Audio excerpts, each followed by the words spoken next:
Bueno, Eduardo, gracias por estar en la radio de la universidad, ¿eh? Muchas gracias por invitarme.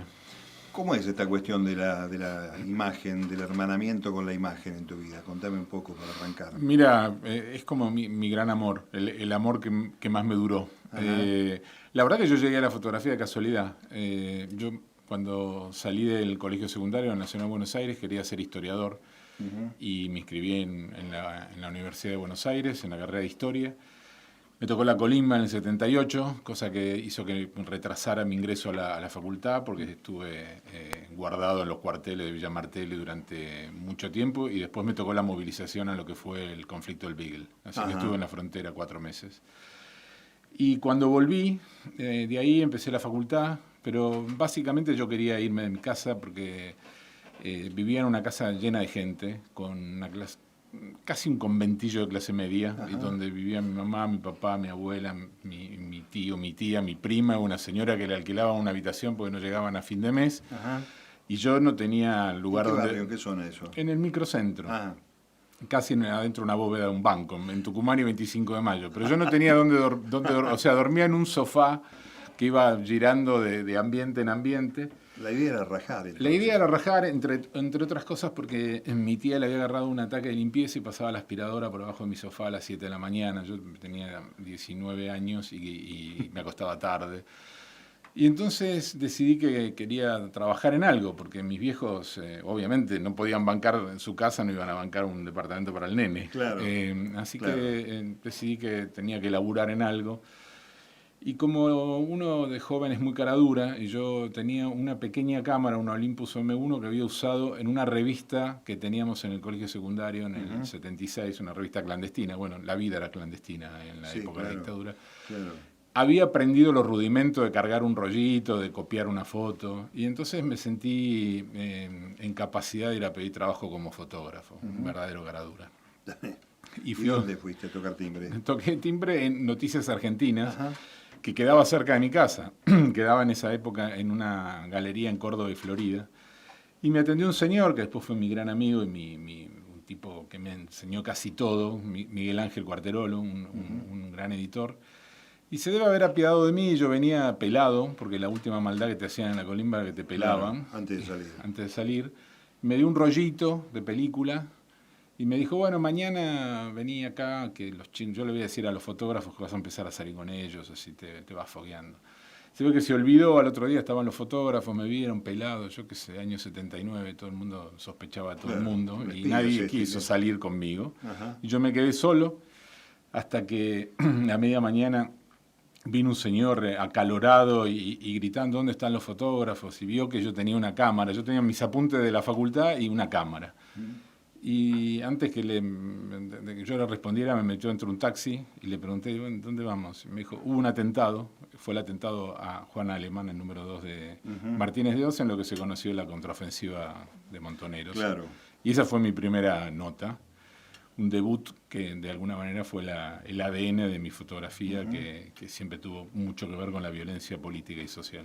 Hasta ese momento, ¿qué habías hecho? Esta práctica, digamos. Nada, de fotos, nada. Sí, Había hecho un curso en el Fotoclub Buenos Aires que me habían enseñado alguna cosa técnica, porque en ese momento la fotografía también era un oficio. Había Sí. que saber exponer, había Claro. que saber enfocar, había que saber revelar. Bueno, ahora las cámaras tienen un poco Una idea de eso. encuadre, algo tenías, alguna cosa así. Ponele, más o menos. Ajá. Mi escuela de la fotografía fue Noticias Argentinas. Yo aprendí todo ahí de mis colegas, de lo que ellos me decían, hacía todo lo que ellos me decían, un nene obediente, y además en algún momento era para mí como ir a Disney. ¿Te imaginas que al año y medio me pude alquilar un departamento? Y además, bueno, a mí me interesaba la realidad política de lo que estaba pasando en la época de la dictadura y además tenía una cámara, me ganaba la vida con eso y estaba aprendiendo. Fue genial. Para traernos un poco a este tiempo y sobre todo para los que escuchan esto, que están pensando en un mundo con aplicaciones, con digitalización, con la velocidad con la que se resuelve el tema de la fotografía, estamos hablando de una época que podríamos decir jurásica con relación al presente en materia de tecnología, ¿no? No solamente era una época jurásica, sino que en esa época los tiempos eran mucho más largos. receptor de radiofoto, seguramente la mayoría de los jóvenes que nos escuchan no saben qué es una radiofoto, nada, pero la sí. foto iba de una ciudad a otra o de un país a otro por radio o por teléfono, y había unos aparatos que transmitían esa foto. Para que alguien se dé una idea, era como una especie de fax mejorado. Claro, la decodificaba y la volvía a transformar en foto. Exactamente. Viajaba el sonido que había estado codificado en los tonos de grises, los decodificaba y los hacía en un papel fotográfico nuevamente una foto. El receptor de radiofotos con el que Noticias Argentinas trabajaba cuando yo empecé en el año 79, que yo usé, era un receptor de radiofotos de la United Press International, la agencia norteamericana que había servido en la Segunda Guerra Mundial. Y tenía un balazo de Mauser en la carcasa. Pesaba 114 kilos. Digo todas estas especificaciones porque Noticias Argentinas me lo regaló y lo tengo yo como pieza de museo. Bueno, qué bueno. Y, o sea, había servido en los años 40 y servía a principios de los 80. Durante 40 años ese aparato sirvió para recibir fotografías. Hoy un celular en manos de un pibe dura 8 meses y ya hay uno que es nuevo y que claro. ya tiene otras aplicaciones. Está bien explicar esto de los tiempos, porque cuando yo lo comparo, mi vida fue vinculada más a la radio con las receptoras teletipos, que era el mismo mecanismo, que hoy lo ves como una maquinaria rudimentaria, y sin embargo durante mucho tiempo, yo creo que también más o menos alrededor de 40 y pico de años, ofrecieron ese servicio para la información de último momento, que venía por las cableras, ¿no? Sí. Así que así fue el arranque en Noticias Argentinas. Bueno, que también hay que tomar en cuenta que era proveedora de una gran cantidad de medios gráficos, una de las agencias proveedoras de una gran cantidad de medios gráficos en la República Argentina, que tomaban no solamente la información de la cablera, sino que ilustraban con sus propias fotografías, ¿no? Sí, claro. En ese momento era Noticias Argentinas y la agencia oficial Telam, que era una agencia, en ese momento, Telam era una agencia pequeña en manos de la dictadura. Noticias Argentinas era la que prácticamente hacía los diarios del interior. Estamos hablando del año 79, no existía DIN todavía, porque DIN es un desprendimiento de Noticias Argentinas a partir del año 82, cuando se pelean algunos accionistas, entre ellos Papel Prensa y se va de Noticias Argentinas. Estaba Saporiti en esa época todavía. Es verdad. ¿Te acordás? Estaba Saporiti, que estaba en Avenida de Mayo. Sí, estaba media como marcada como una agencia semiclandestina, como una cuestión difusa de espionaje. Sí, es verdad. Pero también... Era raro porque era una agencia de espionaje, pero tenía una vidriera en la calle en Avenida de Mayo. Extraordinaria, así cerca del pasaje Barolo. Sí, por ahí, sí. Pero ahí hay un... Está Noticias Argentinas, estoy advirtiendo, pues además viví contemporáneamente también profesionalmente ese periodo, y hay una gran apertura que aparece con la democracia en cuanto a la proyección del trabajo periodístico, de la iniciativa para generar carreras de comunicación social, después de salir de ese proceso tan oscuro. Contame qué pasó desde ese atentado de Alemán hasta el final del proceso de la dictadura en Noticias Argentinas. Bueno, ¿cuál fue el trabajo? Yo trabajé ahí, como te decía, fue mi escuela y trabajé hasta el año 87. Hasta el primer alzamiento cara pintada es mi última nota en Noticias Argentinas. La fotografía en la época de la dictadura era una fotografía de símbolos. Ninguno de los fotógrafos de mi generación pudo fotografiar ni un secuestro, ni un centro clandestino de detención, ni una sala de tortura. O sea, lo que fotografiamos en la época de la dictadura, y nosotros, la mayoría de los fotógrafos jóvenes, obviamente estábamos en contra de la dictadura, fue de alguna manera tratar de simbolizar en algunos pequeños retratos tal vez de los dictadores, en las primeras luchas de los obreros, de los estudiantes y sobre todo las madres de Plaza de Mayo, lo que era la resistencia a la dictadura y lo que de alguna manera fue las grietas donde se filtró la huida hacia adelante que generó la dictadura con la guerra de Malvinas y después la caída posterior de la dictadura en el año 83. Era un trabajo peligroso y a su vez que tenía que tener una gran cuota de creatividad para poder mostrar algo que fuera desenmascarando la dictadura. Y por suerte para mí, mi cuna, como decía, fue Noticias Argentinas, que era una agencia llamémosle progresista, que estaba en contra de la dictadura, que fue clausurada durante la Guerra de Malvinas por difundir información acerca de que la guerra la estaba perdiendo Argentina, que fue una agencia que transmitía las fotos de las rondas de los jueves de las Madres Plaza de Mayo. Un montón de cosas que en otros medios lamentablemente no se dieron, que apoyaron la dictadura, que tenían ciertas informaciones vedadas y ciertas imágenes vedadas a su público. De ahí también surge la primera muestra del periodismo gráfico argentino, lo que nosotros hacemos en el año 81, que son las fotos que podíamos tomar y que podían tomar los colegas que trabajaban en medios más grandes y que no salían publicadas en los diarios, y que nosotros lo que hicimos fue ponerlas en las paredes bueno, en ese caso un centro cultural pequeño. Un trabajo con un escenario callejero, la gran mayoría, ¿no?, de las tomas. Sí. Sí, a partir del año 80-81 ya se empieza a poder fotografiar en la calle. Yo creo que la dictadura tiene una etapa intramuros entre el 76 y el 79 que es muy difícil de fotografiar.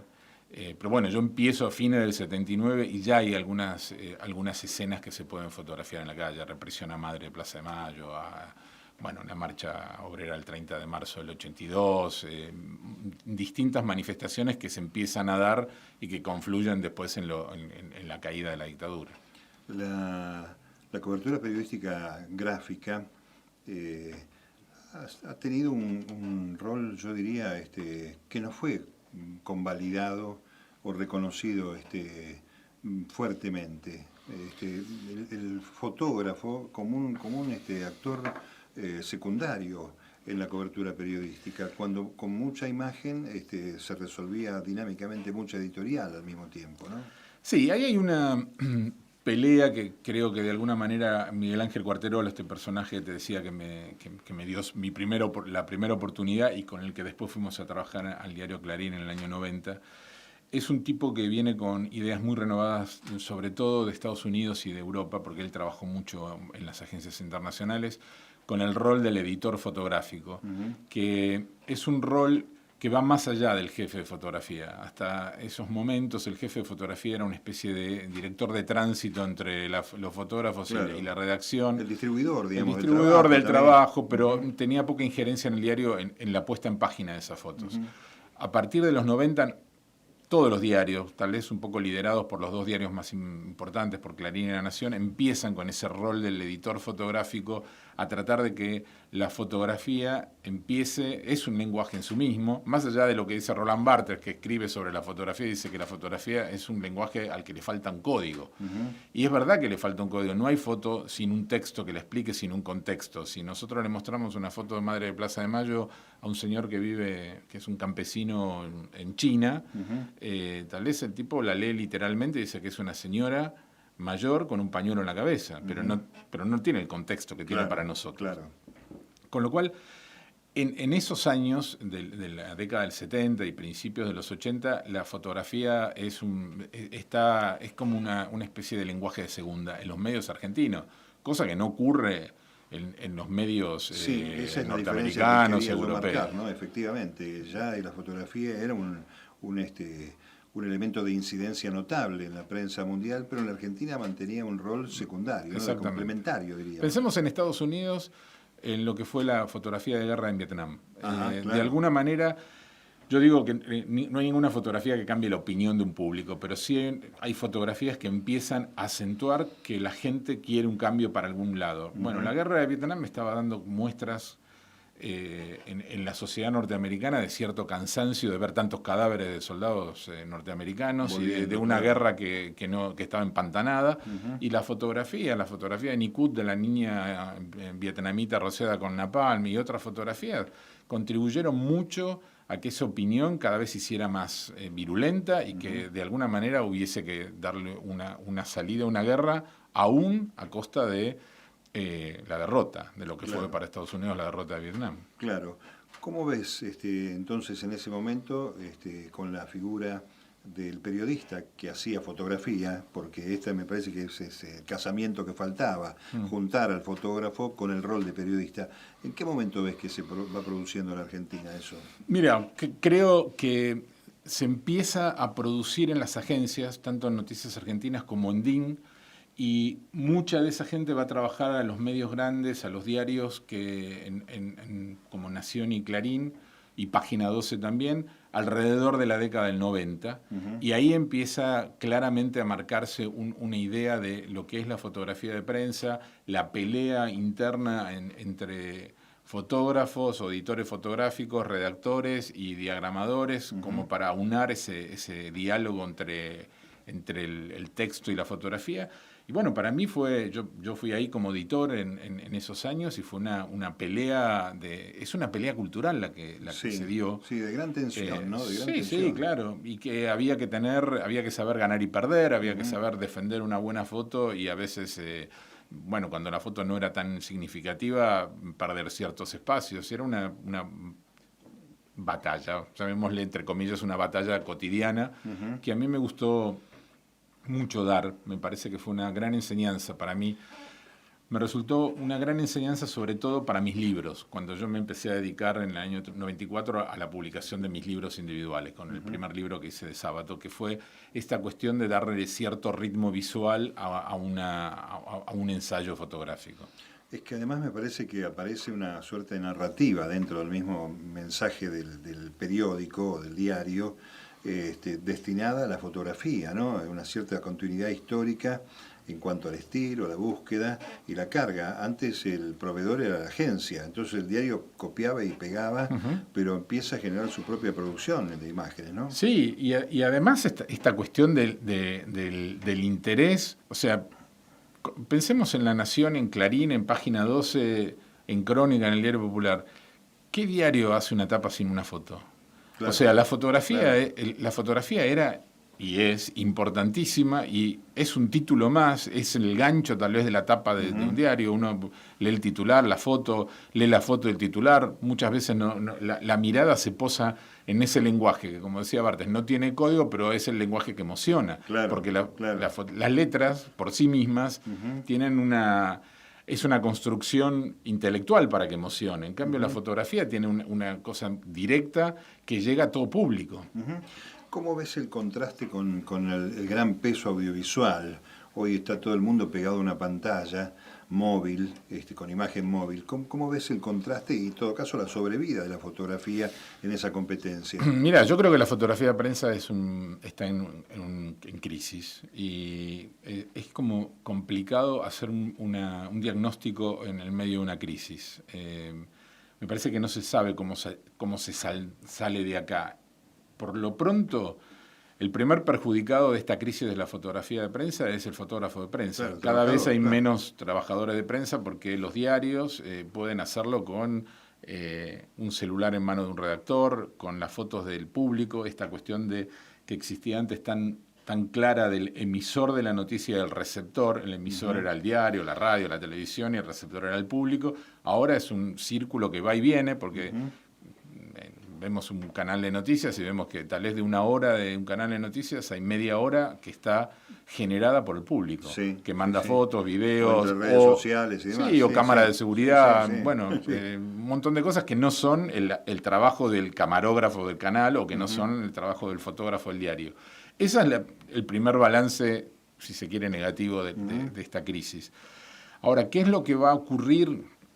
Esta cuestión de que, todos somos fotógrafos. Hay un pensador que es un fotógrafo también catalán, que se llama John Fontcuberta, que es muy interesante de analizar. Él habla, tiene un libro que se llama La ira de las imágenes, algo así como qué pasa con las imágenes que nos van a fagocitar, la cantidad de fotos que se producen. Y yo creo que, de alguna manera, esta historia de que todos somos fotógrafos es realidad en una cuestión de que las cámaras o los celulares nos permiten tomar una foto en tiempo y forma que se ve, que es clara, que puede estar acá y al segundo puede estar en China porque la mandamos por WhatsApp y viaja hasta ahí.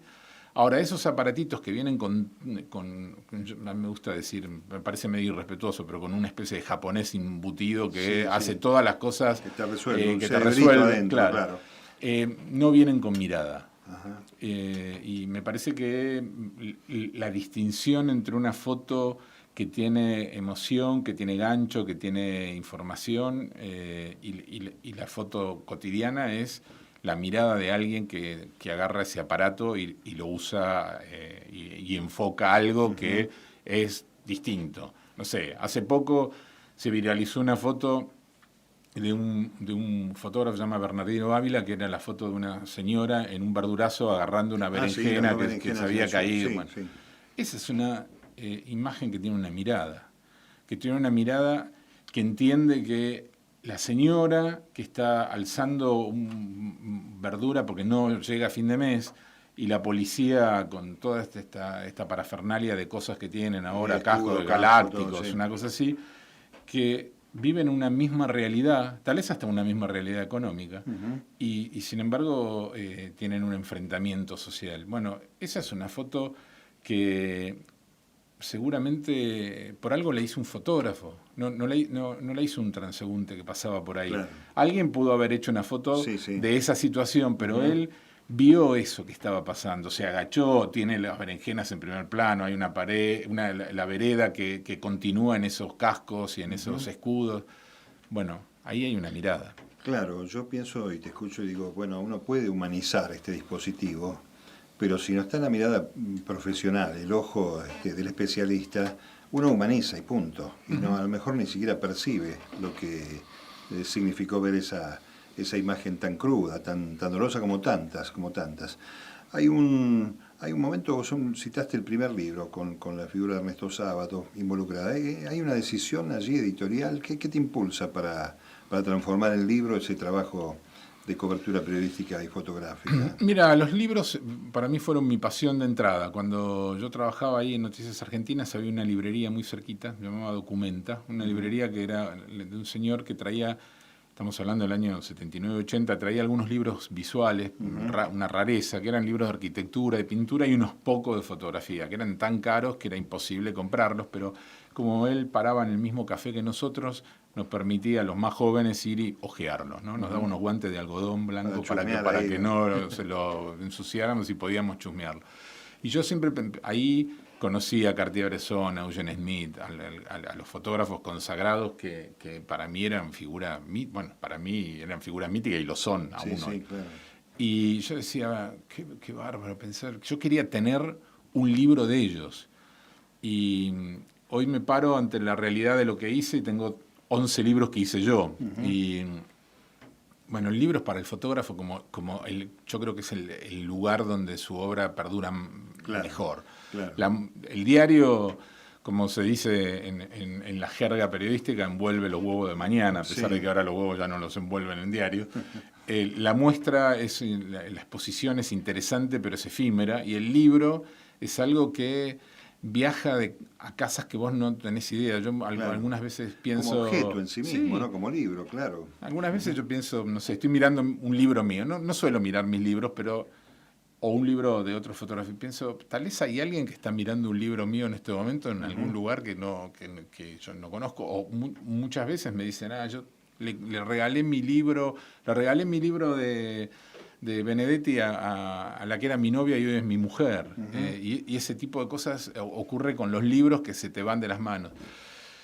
Yo creo que el libro para mí fue el primer acto reflexivo que yo tengo dentro de mi fotografía. Yo tenía hace 40 años que fotografío, voy a cumplir 60, con lo cual empiezo aunque no quiera, esa cosa de los balances, ¿no? De lo que hiciste en la vida. Y te obliga. Sí, te obliga. Yo tengo la sensación de que a veces pienso que en la época de la dictadura, de mis fotos más conocidas, las fotos de los militares mirando a cámara, las madres de Plaza de Mayo, Videla rezando en la Capilla de Estelamares, todas esas fotos que se hicieron un poco icónicas de la época de la dictadura, las hice en un momento donde no era muy buen fotógrafo. Y que con el correr del tiempo, por algunas razones, porque me fui educando mi ojo, no solamente en la fotografía, sino yo creo que en los fotógrafos... Incluso consciente, ¿no? del valor. A lo mejor no estaba muy consciente. Seguramente no estaba consciente. Pero aparte yo creo que se educa el ojo con la literatura que uno lee, con el cine que uno ve. Y yo lo que en algún momento empecé a pensar, pero ahora, o hace unos años, soy mejor fotógrafo que en esa época. Qué lástima que no pude hacer esas fotos con esta mirada. Y alguna vez me respondí que ante tamaña brutalidad como era la dictadura, tal vez la mejor respuesta era una mirada brutal, y que una mirada más refinada tal vez no hubiera podido hacer esas fotos. Es probable. Tal vez hubiera estado esperando cierta luz que no iba... Y también como fenómeno de la construcción para llegar a este análisis. Sí, ¿no? Sí, a veces eso pasa porque yo muchas veces me peleé con mis fotos de esa época porque me da la sensación de que son fotos que yo nunca pude superar. No sé, la foto de la tablada, hasta el 2001 hay un montón de cosas que tienen que ver con la calle que después uno tal vez no puede superar, y uno siempre está buscando algo. El ser humano tiene una cosa del deseo de seguir, de decir, bueno, estoy buscando mi mejor foto. Sí. Y bueno, un día hice un pacto de no agresión con mis fotos anteriores, pensando en esta cuestión de que la mirada más refinada tal vez no hubiera sido capaz de tomar esas fotos. Y a lo mejor la búsqueda de la mejor foto justifica que se sigan sacando fotos. Sí, seguro, claro. ¿no? Sin duda alguna. Hablaste de la tablada, así como tangencialmente, pero hay una incidencia del trabajo tuyo, fotográfico, que está reciente, está fresco en estos días, que es la reapertura y el trabajo de la investigación sobre desaparición de personas en el incidente que ocurrió en la Argentina en el año 89, en un enero muy caliente, ya con la democracia, el proceso hiperinflacionario, si no me equivoco, también desatado. Pero contame un poco esa anécdota que dispara que se abran estos espacios de la justicia para reinvestigar, para reconsiderar lo que pasó en la tablada. Mira, yo llegué a la tablada en una época que está entre medio de mi trabajo en Noticias Argentinas y mi trabajo en Clarín. Tenía una agencia propia y llegué a la tablada creyendo que era un alzamiento cara pintada más, que era lo primero que decían las radios en ese momento. Veníamos del alzamiento cara pintada del primer alzamiento cara pintada de Rico, de Montecaseros, después, claro, y después de Saineldina, a fines del 88, y esto parecía un alzamiento cara pintada más. Yo había ido a los 3 alzamientos cara pintada y presencié cómo entre los militares leales, entre comillas, que respondían al gobierno de Alfonsín, y los cara pintadas, lo más duro que se cruzaban era un insulto. O sea, nunca se habían arrojado ni una piedra, y cuando llegué al regimiento de la Tablada, en la avenida Crovara, me agarró un tiroteo del que creí que no salía, no salía vivo, digamos, y dije, esto no es un nacimiento cara pintada, acá hay algo extraño. Logré, cuando amainó ese primer tiroteo a la mañana, tener una posición en altura después de convencer a un vecino, y cuando subí a una terraza, que no era una terraza, era una losa porque no tenía ni siquiera parapeto, escuché una voz que parecía una voz del más allá que me decía, flaco, tirate cuerpo a tierra o te van a volar la cabeza. Y me di vuelta y era un francotirador del ejército que estaba parapetado en una terraza superior, y que de alguna manera fue el tipo que me fue narrando qué era lo que pasaba. Él me dijo que había un grupo guerrillero, no lo dijo en estos términos, dijo hay unos zurdos adentro del cuartel, y me fue narrando lo que pasaba ante mi incredulidad, porque en el año 89 un grupo guerrillero... Bueno. Y bueno, yo me quedé, creo que los fotógrafos somos grandes apostadores, los fotógrafos documentales. O sea, apostás a algo, porque si querés estar en todas partes, no estás en ninguna parte. Yo dije, estoy en este lugar puedo fotografiar todo el tiempo a pesar del tiroteo. Había fotos que se daban abajo que eran mejores, pero cada tanto había tiroteos y los fotógrafos estaban con la cabeza pegada al piso, y yo podía fotografiar desde arriba, y además algo pasaba porque todos los tanques, las tanquetas, todos le tiraban una construcción y la estaban incendiando, que era la Guardia de Prevención, y que evidentemente ahí había guerrilleros. Y yo dije, bueno, algo va a pasar ahí. Efectivamente, a primera hora de la tarde empiezan a salir los guerrilleros de ahí porque se incendia eso. De los que estaban heridos y no pudieron saltar, murieron carbonizados, y ahí es la detención de varios de los guerrilleros que comandos del ejército los toman prisioneros. Hasta ese momento la foto era la única foto que había de los dos bandos en pugna. Ahora, yo muchas veces digo que la fotografía de prensa se resignifica, pasa el tiempo, y ese documento histórico que de alguna manera es algo en el año 89, termina siendo la última foto de 2 guerrilleros que se rinden pero que nunca aparecen. O sea, 2 desaparecidos más, nada más que la terrible cuestión es que son 2 desaparecidos más en democracia. En democracia, claro. Que son 4 en realidad los desaparecidos en ese episodio de la tablada, pero mi foto tiene 2, que son José Alejandro Díaz y Iván Ruiz, que me entero años después, cuando la madre de Iván Ruiz empieza a ver esos materiales, la Una tablada. mujer que no estaba acá en el país. No, vive en Nicaragua. Ujú. Tenemos que, para poner en contexto histórico, la tablada fue algo que se sumió medio en la nebulosa. Como vos decías, son los últimos meses de Alfonsín, viene la hiperinflación, los saqueos en el Gran Buenos Aires, se entrega, gana la presidencia Menem, le entregan el poder antes, y la tablada queda medio en un, Sí, un hecho diluido. Sí. Y cuando se empieza a investigar, porque, bueno, los que detienen van presos, hay un juicio bastante veloz, y hay 39 muertos. Es una tragedia, ¿no? Y una tragedia aparte medio entendible aún. Pero no se habla mucho de estos 4 desaparecidos hasta que los familiares de estos desaparecidos empiezan a preguntarse qué es lo que pasó, van a la Comisión Interamericana de Derechos Humanos, van con mis fotos, con esa serie, son 8 fotos, y la Comisión Interamericana de Derechos Humanos condena a la Argentina y le pide al Estado argentino, ya en esa época Menem, que reabra la causa, a ver qué es lo que pasa. Pero finalmente esa causa queda cajoneada durante un montón de tiempo hasta que la Corte Suprema a fines del 2014 le dice a la Cámara Federal, bueno, investiguen qué pasa porque hay una fotografía que muestra a estos 2 guerrilleros vivos, o una serie, y que, bueno, estos guerrilleros no están. Y como vos decías, ahora se está celebrando el juicio, que el viernes que viene, el viernes 12, es la sentencia. Hay un solo imputado, que es el general Arrillaga, que es quien comandó la recuperación del cuartel, porque el otro imputado, que era el mayor Barando, falleció hace unos años, que se supone que es a quien le entregaron a los guerrilleros, y que él dice que los guerrilleros se fugaron. Medio extraño que se fugaran desarmados en el medio de la tablada. Claro. Pero bueno. Es cierto que hay que contextualizar que, si bien habían pasado 6 años de la recuperación de la democracia, buena parte de las Fuerzas Armadas todavía estaban integradas por quienes fueron represores durante ese proceso. Pero también no está mal evaluar ese caldo de cultivo de la hiperinflación.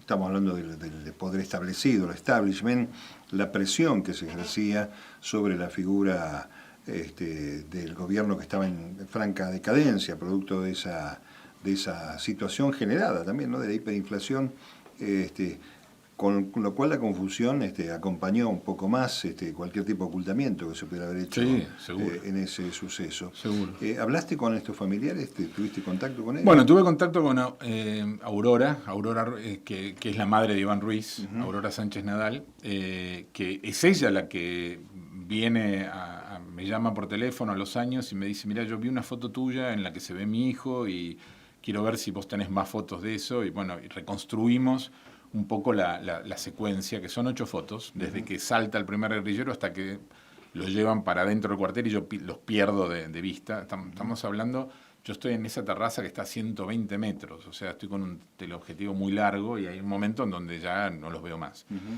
Sí, hablé con ella. Ella es la que finalmente yo le doy esas copias que lleva a la Comisión Interamericana de Derechos Humanos, y de alguna manera son ella, junto con otros familiares de estos desaparecidos y de detenidos en la tablada, son los que, y muertos también, de los guerrilleros muertos, son los que insisten en reabrir este caso que ahora se está ventilando en los tribunales de San Martín. ¿Cuál es la vinculación del miedo del fotógrafo con ese suceso, o con estos sucesos con una carga de violencia? Aún incluso la de la Estela Maris, ¿no? La de la Videla rezando. La de Videla rezando tiene una carga de gran violencia, ¿no? Mira, alguna vez me preguntaron si no tenía miedo cuando fotografiaba. Y yo lo que les dije es que siempre tuve miedo. Básicamente, para todos los ciudadanos argentinos, desde el 24 de marzo del 76 hasta el 10 de diciembre del 83, imperó el miedo. Bueno, no sé si para todos, para algunos que golpearon la puerta de los cuarteles y para los militares tal vez no, pero la mayoría de los argentinos tuvimos miedo en ese periodo. Y para mí, en las situaciones de conflicto, el miedo es como la fiebre, es lo que te avisa que hay una enfermedad. Siempre tuve miedo y nunca traspasé mi miedo. Llegué a fotografiar hasta mi miedo. En la tablada tuve miedo en el lugar donde estaba y entonces decidí buscar una posición en altura para poder fotografiar sin ese miedo que me hacía tener la cabeza abajo de la tierra, más o menos, porque me la iban a volar de un balazo. Y en las manifestaciones de represión en la época de la dictadura, en lo que pasó en el Congreso con la ley previsional en el año a fines del 17, en las jornadas del de 14 diciembre, y 18 de diciembre, estuve ahí, también tuve miedo, nunca vi una represión tamaña y una cantidad de piedras volando como en ese momento. Me parece que el fotógrafo que no tiene miedo dura poco en la calle. ¿Cómo ves la profesión? Bueno, ya dijiste algunos perfiles en aquellos que quieren abrirse el camino con la fotografía en la actividad periodística. Mira, como decía, es un momento de crisis. A mí lo que me parece es que siempre hay que seguir lo que uno ama, a pesar de que esté complicado. Me parece que hay que intentarlo, y yo doy talleres de fotografía y la gente que ama este lenguaje va contra viento y marea, a pesar de que las cosas estén complicadas, porque siempre hay que mostrar lo que está pasando. Y me parece que tal vez hubo épocas más fáciles, de mayor inserción laboral en los medios. Ahora los medios que en los 90 tomaban gente, hoy son los que la expulsan. Claro. Pero yo creo que independientemente de para dónde va el mercado, hay que hacer lo que uno quiere, lo que a uno le gusta. ¿Y en lo personal estás trabajando? ¿Viene el libro, completa la docena, digamos? Mira, completó la docena un libro que hizo un historiador mexicano que vino acá a la Argentina a hacer un trabajo sobre fotografía argentina, y terminó haciendo un libro sobre mi obra, que es un libro que se llama Fotografía y Memoria, que sacó la editorial del Fondo de Cultura Económica y cuyo autor es Alberto del Castillo, que ese completa la docena, digamos, de libros. Con fotos de libros, claro, sí. Ahora estoy trabajando con una gente divina que quiere hacer una peli sobre esto, sobre estas fotos, una película, y yo estoy trabajando ahora, estoy escribiendo mucho. Las jornadas del 14 y el 18 de diciembre que te contaba recién me hicieron reflexionar, entre otras cosas, que yo cuando empecé a trabajar en la época de la dictadura, siempre me gustó el fútbol. Mi viejo fue jugador de fútbol y a mí me gustaba. Mi viejo me dijo que era un tronco, así que juego amateur, sigo jugando. Pero yo entrenaba en la época de la dictadura, además de para jugar al fútbol, para correr más rápido que la policía. Y en el 14 y el 18 de diciembre me di cuenta que, a pesar de que sigo jugando al fútbol, la policía corre más rápido que yo. No sé si estarán mejor entrenados o si yo me estoy poniendo viejo. Sí. Pero decidí un poco que me voy a jubilar de la calle, de eso, de esa, porque hay gente joven que lo puede hacer, y que me parece que, bueno, a veces hay que darle paso a las generaciones que vienen. Me sigue gustando fotografía en viajes, pero ahora estoy como más interesado en escribir un poco sobre mis fotos. Bueno, Imágenes Apuntadas, que es mi anterior libro que sacó Planeta, es la cocina de cada una de mis fotos. Son las fotos más conocidas que yo tengo, como La mano de Dios, las fotos en las que estamos hablando, de la tablada de Videla de los militares, que he contado cómo fue la circunstancia. Y ahora estoy escribiendo un poco las fotos nuevas, recuerdos, cosas que tengo que tienen que ver con mi infancia. Y me parece que eso y la docencia está completando mis días ahora con la fotografía. Decime, ¿hay un archivo? ¿Cómo es tu casa? ¿Dónde están tus fotos? Sí, tengo ¿Qué conflicto hay ahí? No tengo un conflicto. Tengo un archivo bastante ordenado, sin ser un archivo, digo, lo tengo ordenado para mí. Creo que si yo no estoy, el que entre ahí no sé si lo va a encontrar tan fácilmente. Claro. Pero yo voy a ciegas, más o menos encuentro. Sí, tengo muchas copias de colección, lo que se llaman copias hechas en ese momento, que son vintage, que por otro lado tienen valor comercial, digamos. Tengo mi archivo de negativos. Hay muchas cosas que quedaron en los medios, porque los medios se quedan con mucho de ese material, y estamos hablando de la época de película, porque ahora es fácil. ¿Quién se queda con un archivo digital? Es lo mismo que se lo quede el medio, que lo tengas copiado vos en una tarjeta o en lo que fuera. Pero bueno, hay muchos negativos que perdí. Los medios son, en general, los medios periodísticos tienen muy poco cariño por su archivo. Falta de respeto absoluto. Sí. Se ha tirado archivos enteros. La agencia DIN se tiró y se rescataron. Ahora, hace poquitito estaba viendo el rescate de la Asociación de Reporteros Gráficos, que hizo de varios negativos que tiró Página 12. Bueno, los negativos que yo rescaté los tengo bastante bien ordenados. Eso, ¿los procesás, los digitalizás, se guardan también, se preservan así? Sí, yo las fotos más conocidas las digitalicé, las tengo copiadas en un montón de discos rígidos por la duda y tengo ese soporte. Y tengo mucha diapositiva de mi época de freelance, que fueron 3 años y que yo produje mucho, y ahí eso sí lo tengo bastante bien organizado. Y después el archivo digital está bastante bien, no solamente organizado, sino que tengo en varios lugares, cosa de que si yo, en la cosa de la fotografía binaria y lo digital, tal vez por la edad me da cierta sospecha. Sospecho de los discos rígidos. Los miro fijo y digo, ¿tendrán lo que yo puse ahí o no lo tendrán? Así que por la duda... Por la duda lo duplico, lo triplico, entonces los miro los tres y ahí digo... también está el japonés, que no sabemos qué, claro, que no sabemos qué hace. Qué hace adentro.